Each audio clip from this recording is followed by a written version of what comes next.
still on the dash, started yesterday, removed all the vinyl from it. Some of it came off in nice big pieces, but by and large, you know, it chipped off in little teeny pieces like this. Took me a couple hours to scrape that off, which really wasn't too bad. I was actually expecting it to be a little more difficult than it was. What I kind of took a look at, let's take a look here real quick together. And so this is kind of my analysis part, right? Most of the foam underneath, which is this holy stuff here, is in pretty good shape other than the cracks, and I think I can fix those, put them together. The thin layer of foam, which is over the top, it looks like what they did maybe at the factory is they applied that thin layer of foam and then they sanded, you know, to get the contours right and stuff. So the front edge is pretty well sanded here, and then the rest of this stuff. So I think, you know, some of this is in bad shape.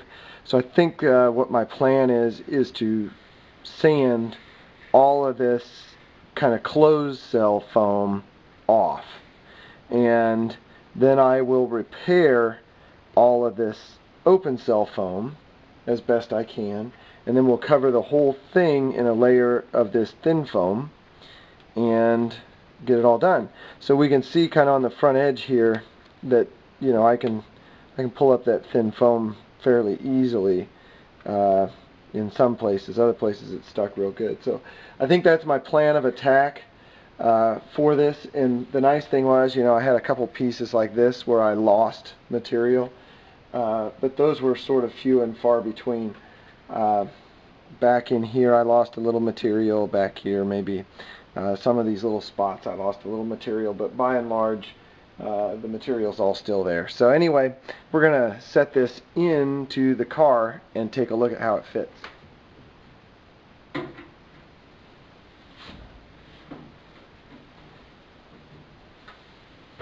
So there it is. You know, of course this is a factory dash, so the fit's gonna be pretty darn good, and it looks good, and it looks like you know, without too much trouble it's kind of sucked in and is the right form. So I think what I'm going to do is put down a bunch of masking paper on this, and then I'm just going to glue this stuff while it's sitting in place so that when it dries it's actually, you know, it wants to be the right shape. And I believe, if I'm not mistaken, they leave this edge of the dash, the vinyl, a little bit long, and then the window rubber kind of goes over it, so it sort of finishes it all out, I guess. And then these are all left long. There's a little vent, plastic vent piece that goes in here, so you just leave that long. What the other part that's missing on these, on both ends, is right here. There's actually a little screw that goes in where my thumb is, and the foam that was on this end kind of came off, so the vinyl sort of stretches over here, and then there's a rubber gasket that comes up there and some other stuff, and everything kind of melds into one conglomeration at that corner there. So we'll have to do some replacement foam, but by and large I like the way that fits.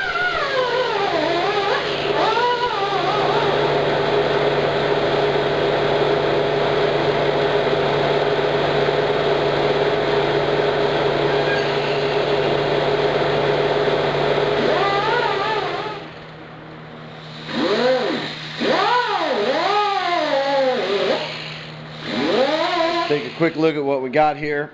There was a bunch of this goopus here, this black stuff, crammed down in here when I ground it away because I was going to weld across here.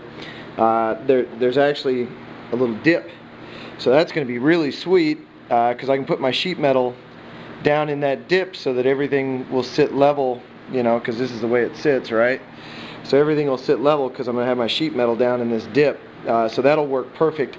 I'm going to put a piece of sheet metal across here. I was going to replace this or do something with it, but I think if I put that sheet metal down and epoxy this to it like really well, I think it'll work just perfect. So I took and sort of ground out, sorry about the focus guys, this camera doesn't refocus, I think. Yeah, if I do that it won't it won't ever refocus. So anyway, I just kind of ground out all of those fissures, and again I think I'm just going to epoxy in them to make sure everything's held together well, and then I'll probably take the grate stuff and put it over the top of it once it's epoxied kind of down in there to hold everything together. So like the last maybe 1/8 of an inch will be grate stuff. I don't know how I'm going to make that work, but we're going to try and figure it out. But really, after I took all that kind of first layer of foam off, everything's pretty smooth for the most part. There's a couple little bumps and bruises here and there, but I'll try and smooth those out somehow. And there's one little dip right in here. There's a little dip. We got that all flattened out, so I'll have to fill up this little doodad here with some foam and make him nice and smooth. So that'll be probably the toughest part of this whole thing. And then I went ahead, well, I didn't do that end apparently, but here I ground that metal down on the end, and I'll have to rebuild that with some foam as well. So I need to grind that metal, because Lord knows if you want anything to stick to steel, you had better clean the rust off of it, because nothing will stick to rust that I've found anyway. Doing a quick mock-up here with our vent just in place, taking a look at how much of this edge we're actually going to see, and really you just see that little piece and that little piece. So yes, I will have to repair this, but I don't really need to worry about repairing this, and I think I'll be able to put my foam on the back side, and then this will kind of squish into it, which I think will actually be good, so everything will fit real well. Got plenty of tolerance there for, you know, foam and things. So I'm going to go ahead and epoxy this and those fissures down there. I'm not going to do this until I get my sheet metal welded in place, and can epoxy this down, because these edges need to come down as well.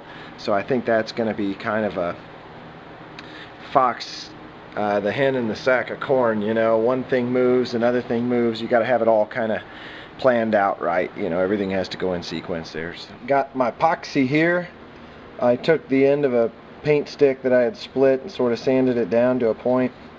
This one's more like a screwdriver kind of point. This one's a little bit sharper. Figured I might need that to get down to things.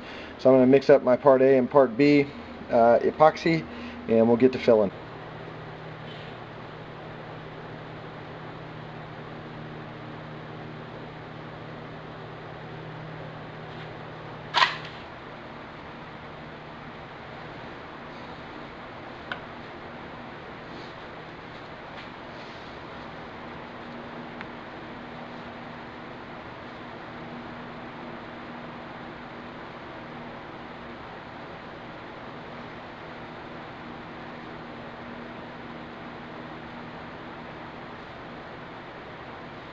There we go. I got all the cracks filled. There's one over there, and then I still have this middle section remaining, but like I said, I'm going to glue that all down after I get the metal welded in. So 2 of these cracks kind of came underneath. That was one of them, and then the one over there.